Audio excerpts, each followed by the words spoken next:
TV-ga Somali Cable iyo waliba Somali TV Minneapolis Minnesota ayaa si toos ah ugala socotaan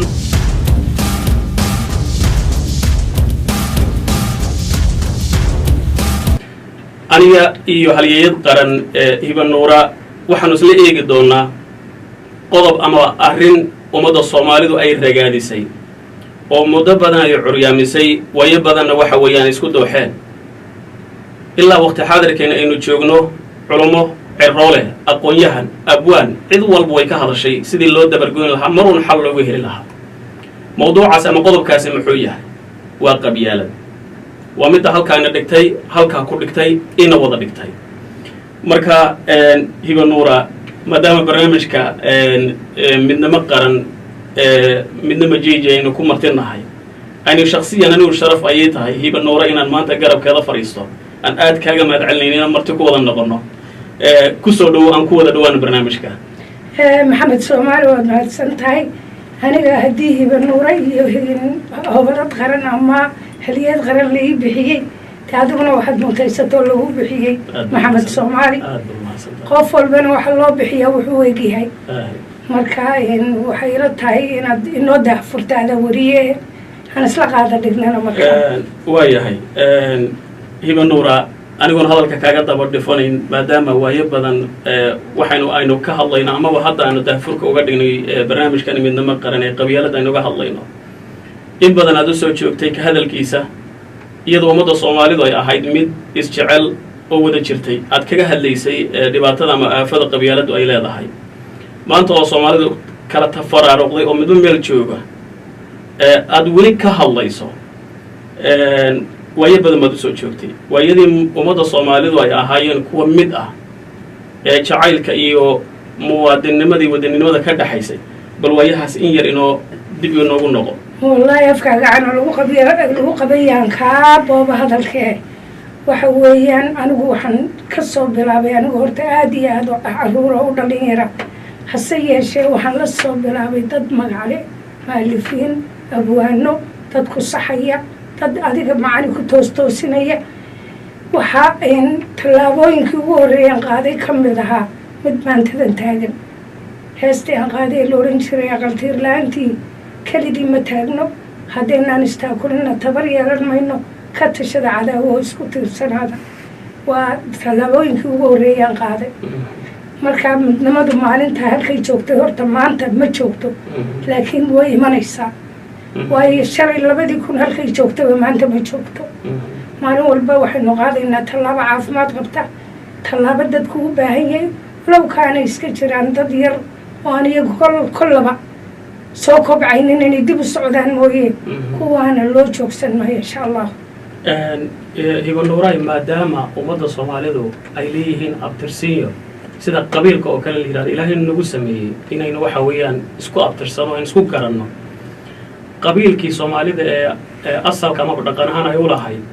maanta loo bedelay arrinkan tafaraaruq ee kala fogaanta iyo nacaybka iyo cadaalad darrada ee qabyaalada isugu biishobatay shalay maadaama dad ummadda Soomaalidu ay ahayn ummad wada jirta waxa way weel wax ku wada cuna maanta xaaladooda xageed maraysaa wallahi waxay maraysaa horta xaaladdu maraysa waa halkay maanta marayso waayo shalay oo dawlad weyn oo quwad leh wax kasta oo dhibaato dhexdeena ay jirtay laakiin adduunyada qiimo kale oo dawlad qaran oo wanaagsan ayaynu waxaan istinay wax sax oo wax ka wanaagsan keena ismarayna anigu qofna maalinta uu jeclaa inuu dawlad la'aantan maanta gaaro ma jeclayn qofna laakiin group waliba waxay islaayeen tanay dhaliilana wax ka fiican keena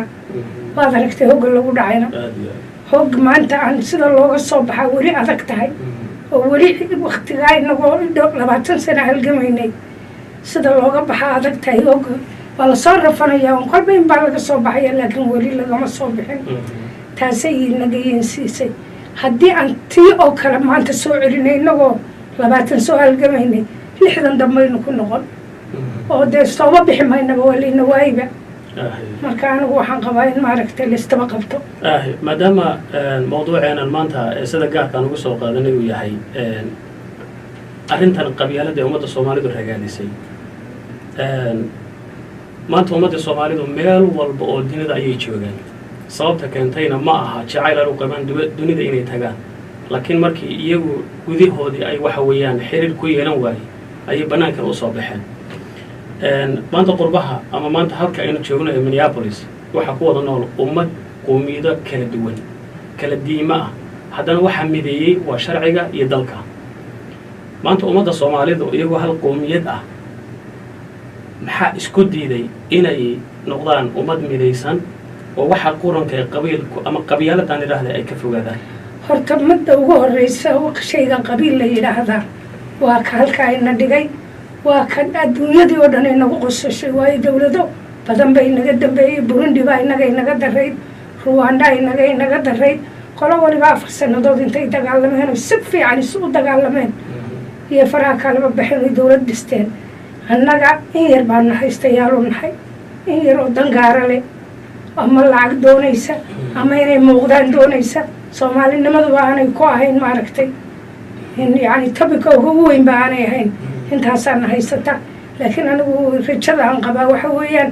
in waqtigoodii dhamaaday hadda marba marka ka dambaysana aad iyo aad ceebtoodii bannaanka u imanayso talabaad markaynu dalka lahayn in dawladda ahayn wax kastoon isku qabno waan asturnayn ceebteenna asturnayd haddii ceebteenna bannaanka u soo baxday inkastoon weliba dad fiican nahay oo nin baa ii sheekeeyey qaxootiga ka shaqeeya adduunyadoo dhan ka soo shaqeeya wuxuu igu yidhi qaxootiyaashii aan la soo shaqeeyay 7 qaxooti ii tiriyey qaxooti xunqaacaya oo isku banaya oo gaajoonaya oo hoogaya oo bacad jiifa Soomaalida wuxuu marka maanta dhul siinaba markaaba way dhistaan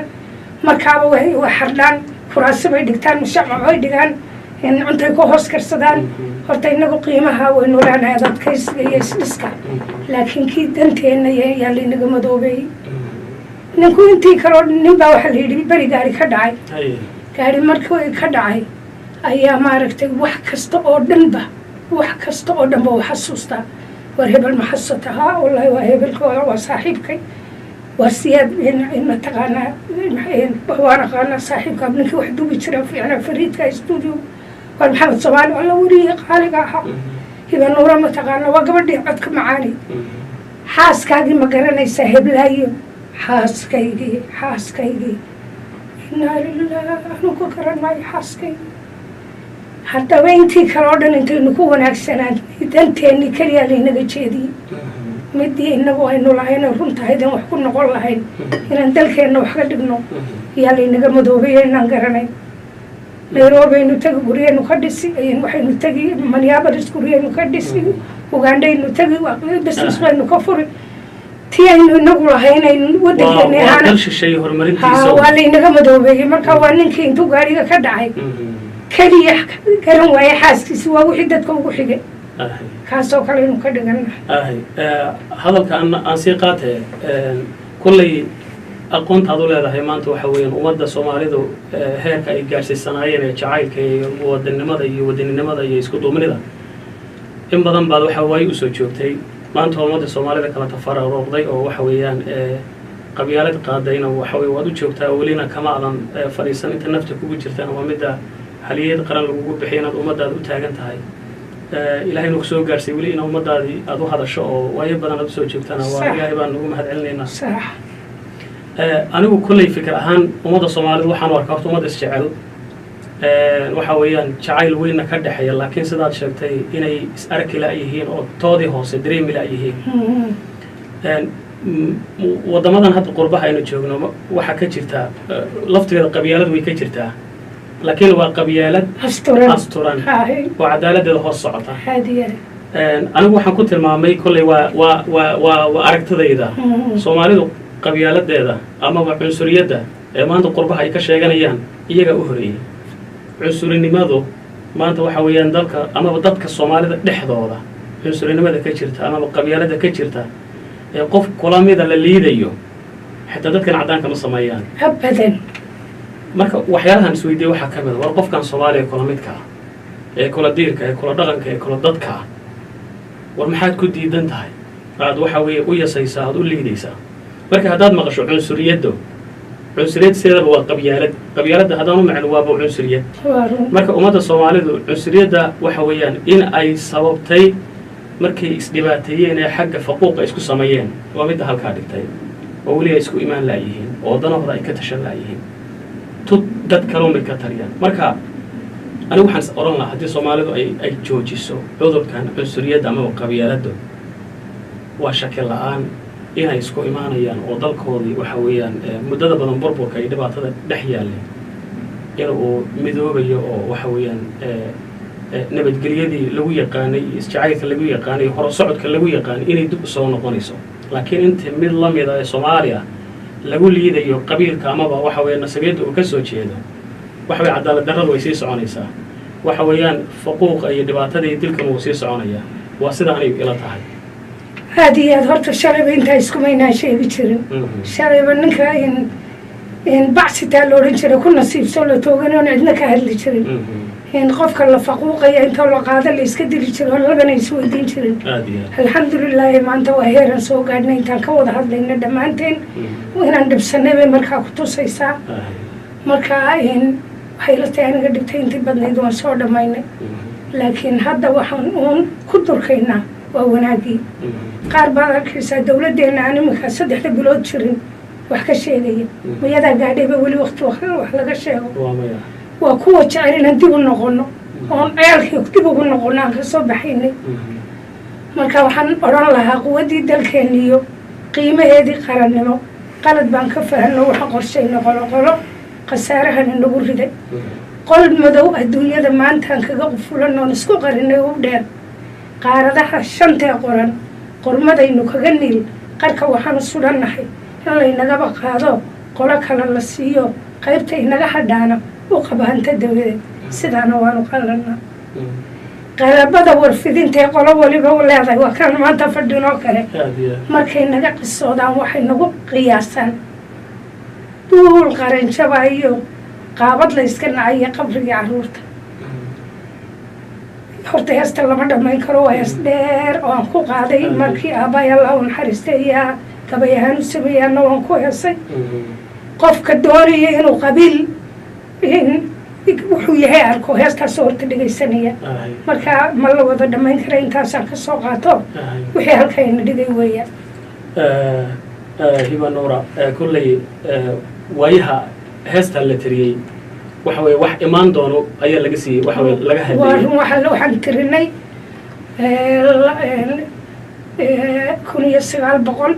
1990 iyo adigu 2000 weli la gaadhin 3 sano ka dhiman tahay waa burburkeena marka waxa weeyaan kulley wixii laga hadlay shalay maanta joogtaa maanta hadday dhacdo marka xalkeedu waa in la helaa waa in waxa weeye xaaladda ay sii socota maaha culamada in badan bay ka hadleen abwaanadu way ka hadleen aqoonyahanku intaa way ka hadlayaan soomaalidu waxa weeyaan marka muxaadaro lagu akriyo waxaa laga yaabaa akhriya looga sheekeeyo inuu jilboodo oo waxa weeye qiiroodo marka laga tagana hawshooda inay halka ka bilowdaan qabyaaladii sidii bay ku noqotay inta loo sheegaya dhibtiisa iyo waxa cudurkiisa iyo dhibaatadiisa uu leeyahay way ka danqayna wayna ka qiiroonayaan laakiin hirgelinteedii ku dhaqankeeda in mar un bahashaasi meel la iska dhigo tii baa inaga maqan inta tu kale ku mashquulsanahay dawlad baa waxa weeyaan bursi lagu jiro absolutely maanta waxaan u malaynayaa inaan soo ladnaanayno laakiin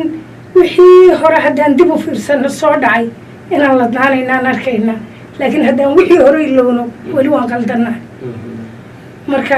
waxay jirtay heesta anigoo 17 jir aan qaaday waxay odhanaysaa waxay ku jirtay riwaayad bay ku jirtay waxay dalaalnimada diinta iyo dastoorka iyo xeerka haddii dabool la saaro dab dhexmooday wey wixii lagu diirinayana dadweynaha la weydiin waa su-aal da'weyn oo madaxa daalinaysa wixii lagu diirinayo dadweynaha la weydiin dhaqanku dugsi weeyaan dadkiisa uu ku dhaatay haddii dabool la saaro dawo bokootay weeyaan wixii lagu dabiibina dadweynaha la weydiin dadweynuhu markaa waxaan anigu leeyahay ha gartaan cidda qaladka wuxuu wada iyagu ha saxaan wax markoodii bay taagan tahay maadaama maanta ay dawladdana iyagu doorteen oo dawladnimo shacab loo bixiyey waxaan leeyahay iyagu ha saxaan wixii qaldan waanay saxaan facebookyada waad aragtay markaabay kusoo dareerayaan qofka qalad yar sheega markaa wixii lagu diirin lahaa dadweynaha la weydiin wixii lagu dabiibina dadweynaha la weydiin waysadeed soomaalidu weliba horta warbixin iyo war way raadin jirtay dad uun u samaysan bay aan war raadinta berihii hore ee waayadii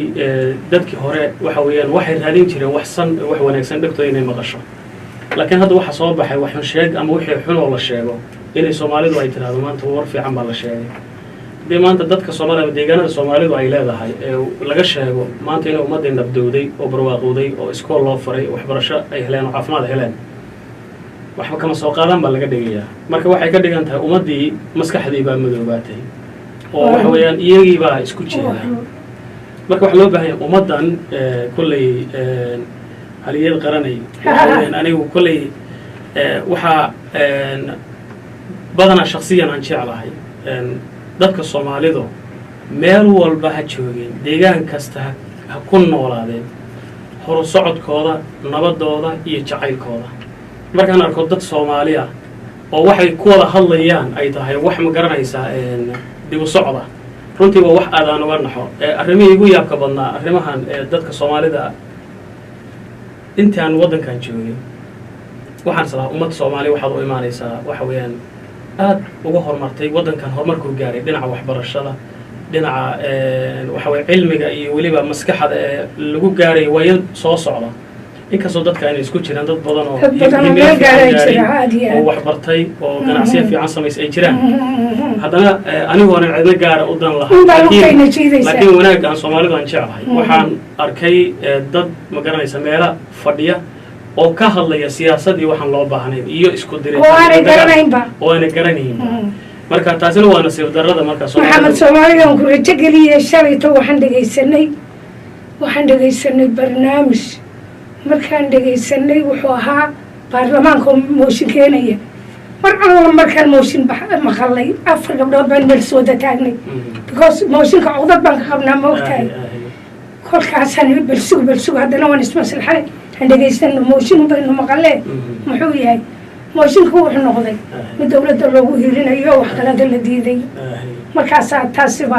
horumarada la gaaray taasiba maxamed horumarada la gaaray ka mid ah qulubtooda sidii hore way noqonaysaa insha Allah barnaamijkii midnimo qaran